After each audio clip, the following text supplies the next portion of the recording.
Dhe për këtë e ka treguar për çdo reformë që e ka bërë. Për çdo reformë. Duke filluar edhe nga reforma në drejtësi po flasim, që sot po ka marrë, po heton dosjen se si janë përfituar ato pronarë.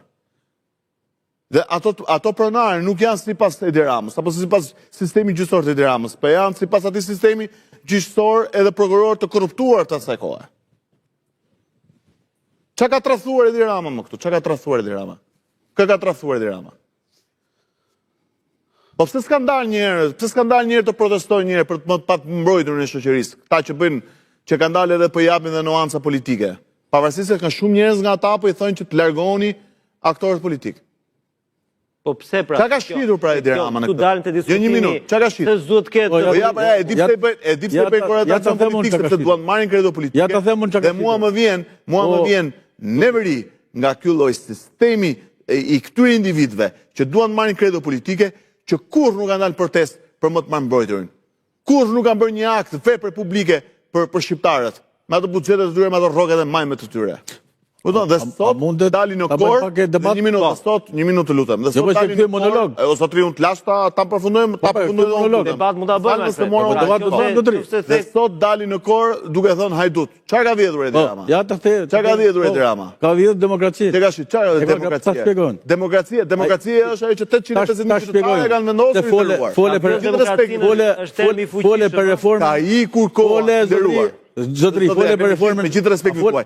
Ka ikur koha. Fole për reformën e drejtësisë. Një minutë, të lutem. Ka ikur koha, të lutem Denis, ka ikur koha me gjithë respektin që edhe gjithë qytetarët e ditë, ka ikur koha që në këtë vend çdo gjë bëhet pa leje, në këtë kohë, në këtë vend shitet çdo gjë, ka ikur koha që nuk ka pasur kur dialog, pa ka pasur vetëm. Po pse dalin këta njerëz pra?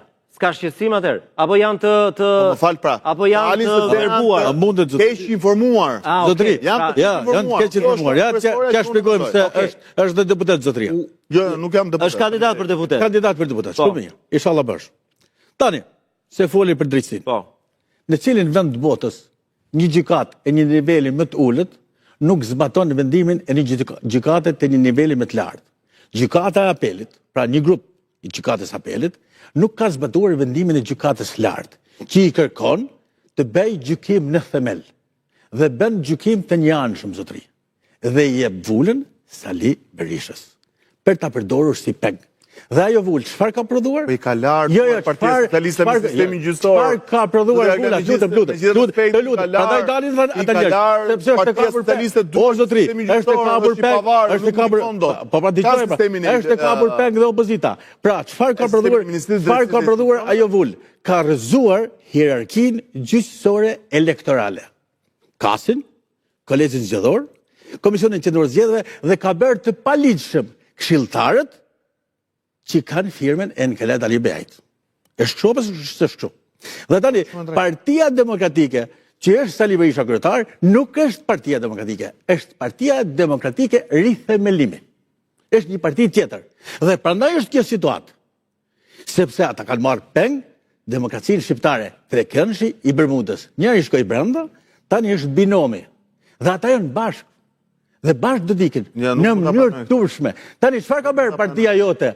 Mbi 30 kryetarë bashkish janë në gjyq në akuzë për korrupsion.